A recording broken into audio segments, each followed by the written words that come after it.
पाकिस्तान एक आतंकवाद समर्थक देश है और इसीलिए यूरोपीय यूनियन की तरफ से उसे हथियारों की सप्लाई बंद होनी चाहिए। आतंकवाद और कट्टरवाद को समर्थन करने वाले मुल्क पाकिस्तान के लिए ऐसी मांग भारत ने की है। भारत ने फ्रांस से यह आग्रह किया है कि वो यूरोपीय यूनियन से पाकिस्तान को हथियारों की सप्लाई बंद करने के लिए कहे। इसका कारण है पाकिस्तान का आतंकवाद को समर्थन देना। इसके साथ ही एक संभावना कि पाकिस्तान को एक संवेदनशील तकनीक यानी जो हथियार सिस्टम यूरोपीय यूनियन पाकिस्तान को दे रहा है उसकी तकनीक वो चीन को बेच देगा। साथ ही पाकिस्तान का खराब मानवाधिकार रिकॉर्ड भी इसकी इजाजत नहीं देता है। फ्रांस ने इसी महीने यूरोपीय संघ की परिषद की अध्यक्षता संभाली है और यह जून तक रहेगी। इसीलिए भारत ने फ्रांस से यूरोपीय संघ द्वारा पाकिस्तान को हथियारों की बिक्री पर प्रतिबंध लगाने की वकालत की है। चीन अब तक पाकिस्तान को डिफेंस सिस्टम का सबसे बड़ा सप्लायर है,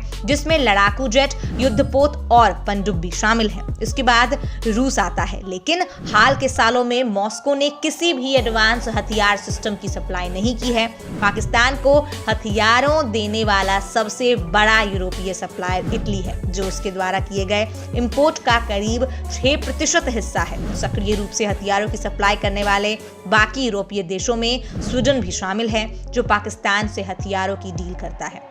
बीते दिनों में फ्रांस ने भारत को आश्वासन दिया था कि वह जानलेवा हथियार सिस्टम को पाकिस्तान को ट्रांसफर नहीं करेगा और चीन के साथ सीमा टकराव के बीच भारत के साथ खड़ा रहेगा। यह अनुरोध पिछले महीने रक्षा मंत्री स्तर की वार्ता के दौरान किया गया था, जब राजनाथ सिंह ने नई दिल्ली में अपने फ्रांसीसी समकक्ष फ्लोरेंस पार्ली से मुलाकात की थी। फ्रांस के प्रतिनिधि मंडल को एक गैर कागजी भी सौंपा गया, जिसमें पाकिस्तान में राज्य और गैर राज्य अभिनेताओं के कामकाज पर गहरी चिंता व्यक्त की गई।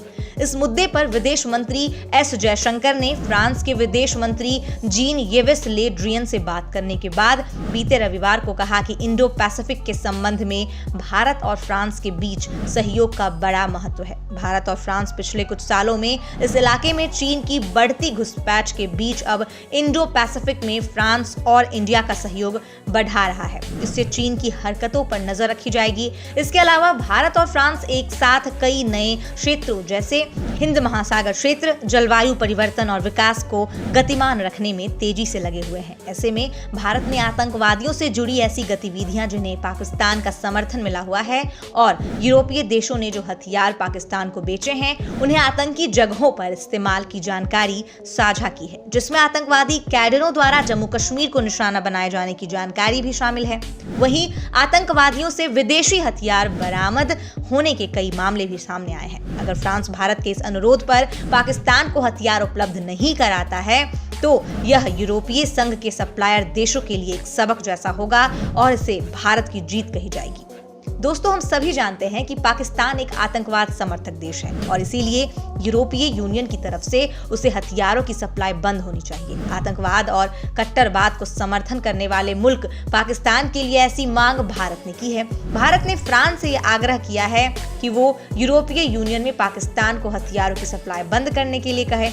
इसका कारण है पाकिस्तान का आतंकवाद को समर्थन देना। जी हाँ, आपको बता दें कि इसके साथ ही एक संभावना कि पाकिस्तान को एक संवेदनशील तकनीक यानी जो हथियार सिस्टम यूरोपीय यूनियन पाकिस्तान को दे रहा है उसकी तकनीक वो चीन को बेच देगा। साथ ही पाकिस्तान का खराब मानवाधिकार रिकॉर्ड भी इसकी इजाजत नहीं देता है। इसके साथ ही आपको यह भी बता दें कि फ्रांस ने पाकिस्तान की मदद करने से साफ इनकार कर दिया है। आपको बता दें कि पाकिस्तान ने अपने मिराज फाइटर जे एयर डिफेंस सिस्टम और अगोस्टा 90B पनडुब्बियों को अपग्रेड करने के लिए मदद मांगी थी, लेकिन फ्रांस ने इस अनुरोध को ठुकरा दिया। कई जानकारों का मानना है कि पाकिस्तान के प्रधानमंत्री इमरान खान ने फ्रांस के राष्ट्रपति इमैनुअल मैक्रों के पैगंबर मोहम्मद के कार्टूनों को समर्थन देने की आलोचना की थी, जिसकी वजह से फ्रांस ने यह कदम उठाया है। फ्रांस ने कतर से भी कहा है कि वो पाकिस्तानी मूल के टेक्नीशियंस को अपने फाइटर जेट पर काम न करने दे, क्योंकि वे फाइटर के बारे में तकनीकी जानकारी पाकिस्तान को लीक कर सकते हैं। यह फाइटर जेट भारत के डिफेंस की सबसे अहम कड़ी है।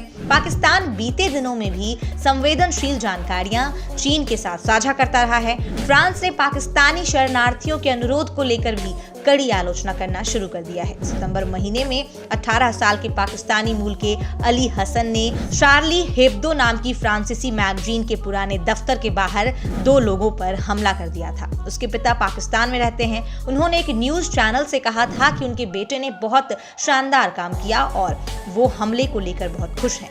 शार्ली हेब्दो मैगजीन में ही पैगंबर मोहम्मद के कार्टून छपे थे। भारत के विदेश सचिव हर्षवर्धन श्रृंगला ने जब 29 अक्टूबर को फ्रांस का दौरा किया था तो फ्रांस की सरकार ने उन्हें इस फैसले की जानकारी दी थी।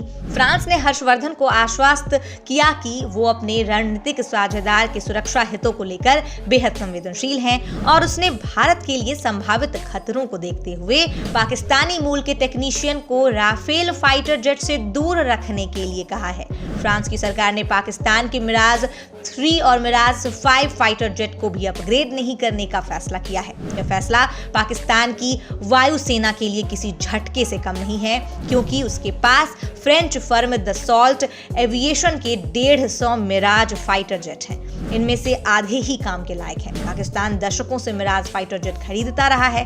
पाकिस्तान की राजधानी इस्लामाबाद में इनकी मरम्मत का काम होता है। भारत और फ्रांस के राजनयिकों ने बताया कि पाकिस्तान ने हाल ही में फ्रांस से फाइटर जेट को अपग्रेड करने की अपील की थी, लेकिन उसकी अपील को खारिज कर दिया गया है। पाकिस्तान की French Italian air defence system को भी अपग्रेड करने के अनुरोध को भी ठुकरा दिया गया है। पाकिस्तान ने तीसरी बार अपनी अगोस्ता 90B पनडुब्बी को एयर इंडिपेंडेंट प्रोपल्सन सिस्टम से अपग्रेड करने के लिए कहा था, ताकि पनडुब्बी पानी के अंदर ज्यादा देर तक टिक सके, लेकिन यह अपील भी फ्रांस ने स्वीकार नहीं किया।